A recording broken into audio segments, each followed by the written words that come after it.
Annie's legs buckled as she tried to stand. Her hand gripped the edge of the bed, knuckles white, body trembling. She'd been married for 3 days. 3 days that felt like 3 lifetimes. I can't walk, she whispered to the empty room. The door opened. Guanji stood there perfectly dressed in his tailored suit, dark eyes unreadable.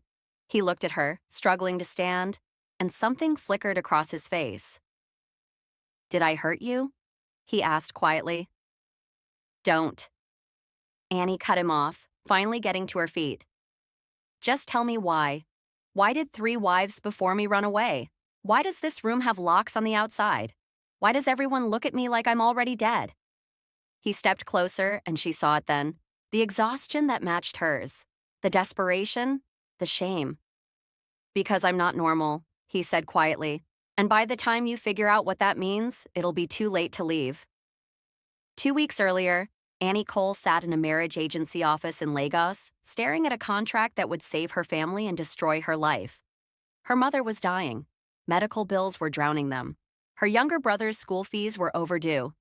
The agency woman smiled too wide, pushing papers across the desk. "Mr. Gu Anji is very generous. CEO of JHBO Arma in Korea, wealthy private. The contract includes full medical coverage for your mother, education for your brother, and a monthly allowance." "Why does a Korean CEO need a Nigerian wife?" Annie asked, scanning the pages. On page 12, one line jumped out. "Monthly medical evaluations required for physical stamina compatibility." "What does that mean?" "Standard wellness checks," the woman said quickly. "Mr. GU is particular about health. Sign here." Annie signed. Survival doesn't ask permission. The mansion in Hanmir City rose from the forest like a beautiful tomb. Madame Rona, the housekeeper, greeted her with a bow that never quite met her eyes. "Your quarters are on the second floor. The master suite is on the third. The basement is restricted. Where's my husband? Mr. Gu works late. He will see you when appropriate." That first night, Annie explored her room. Beautiful, cold. When she pressed her hand against the wall, she felt it thick, padded, soundproof. At 2 a.m., she heard footsteps outside her door, a mechanical click, then nothing. On the fourth night, unable to sleep, she went downstairs. The kitchen glowed under soft lights, and there he was, shirtless, leaning against the counter, breathing hard like he'd been running. His eyes were closed, jaw clenched. "Are you okay?" she asked. His eyes snapped open, dark, intense, desperate. "Go back to your room." "I've been here for days. You've avoided me like I'm poison. If this marriage is real, at least look at me, Annie." His voice was strange, dangerous. "I'm trying very hard to be a gentleman right now." She stepped closer. "What if I don't want a gentleman?" Something broke in him. He moved so fast she gasped, hands on her waist, lifting her, eyes burning into hers. "You don't know what you're asking for. Then show me." He carried her up 3 flights of stairs to a room she'd never seen. Heavy door, soundproof walls. And when that door locked from the inside, Annie understood this wasn't a contract anymore. Morning came with cruel clarity. Annie woke alone, body aching. She tried the door. It opened, but on the outside, she saw it. Military locks, soundproof padding, a control panel. This room was built to contain someone. Hours later, a doctor arrived. Dr. Cho Min, sharp suit, medical bag, no warmth. "Mrs. GU, I need to examine you." Standard procedure. Standard for what? Dr. Choman pulled out a pill organizer. "Your husband tested experimental stamina drugs on himself 6 years ago. The side effects are permanent. Extreme physical hunger. Insomnia without intimacy. Heightened senses. 3 wives couldn't handle it. They left within months." Annie's blood went cold. "So, I'm what? A prescription. You're his last chance. These supplements will help you endure. Without them, your body will break down. Get out." Annie whispered. That night, she confronted Gu Anji in his office. "Why didn't you tell me the drugs, the hunger, the cage room?" He turned away. "Would you have stayed if I did?" "You lied to me." "I didn't lie. I just—" His voice broke. "I didn't want you to look at me like you're looking at me right now, like I'm a monster." She saw it then.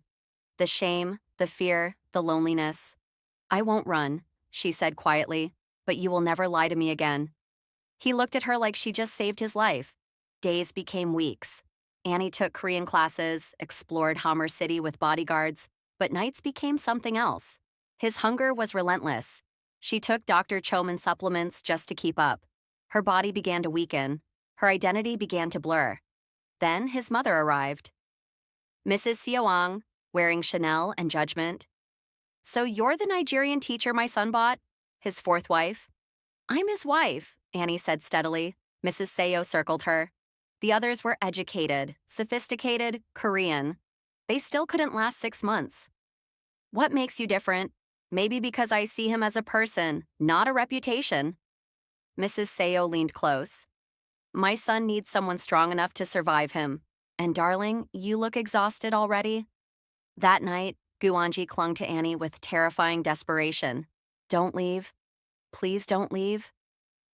"I'm here," she whispered, but wondered how long she could keep that promise. 1 week later, she broke. Completely broke. "I don't know how to keep up," she sobbed. "I don't know who I'm becoming." Guanji froze, terrified. "Did I hurt you?" "No. I'm hurting me. I don't know where you end and I begin anymore." He shattered. They created rules, safe words, rest days, boundaries. For the first time, their relationship felt human. But peace never lasts. While Guanji traveled for a conference, men broke into the mansion. Felix Biosolutions, his competitors, searching for his research. Gunshots, chaos. Annie ran to the cage room, locked herself in. Security found her hours later, shaking. When Guanji returned, he held her like she might disappear. "I'll sell the company, destroy the research. I won't lose you. You can't give up everything for me. Watch me." They fled to Sindara Isles for the first time. Annie experienced gentleness, slow mornings, real laughter. But back in Hanmir City during a board meeting, Guanji collapsed. Dr. Cho's diagnosis was brutal. Endocrine failure, organ damage. Without experimental treatment, he has 1 year. Guanji refused, ashamed. Annie grabbed his face. "I love you and you will fight for us." 8 weeks of hell followed. Week 1.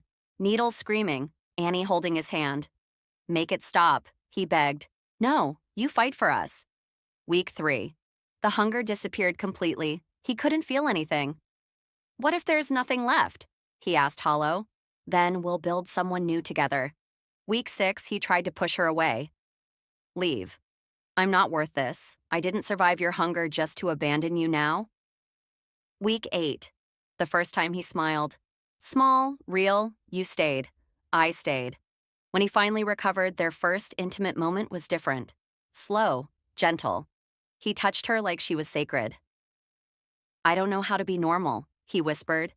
"Then we'll learn together."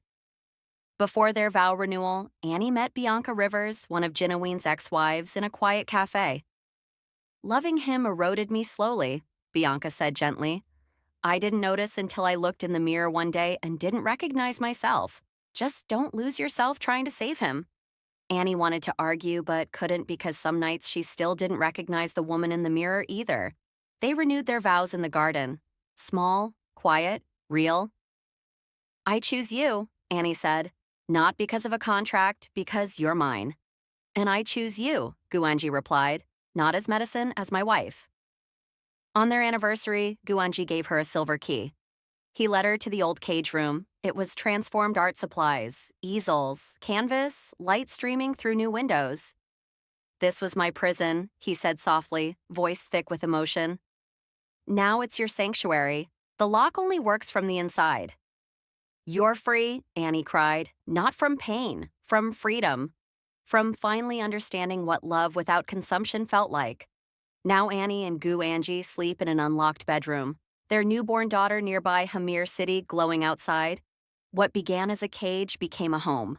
What began as hunger became healing. From contract to love, from monster to man. If this story touched your heart, hit that subscribe button and drop a comment telling us what you think. Would you have stayed or run? And don't forget to like this video. It really helps us bring you more stories like this. Part 2 is coming soon, so stay tuned.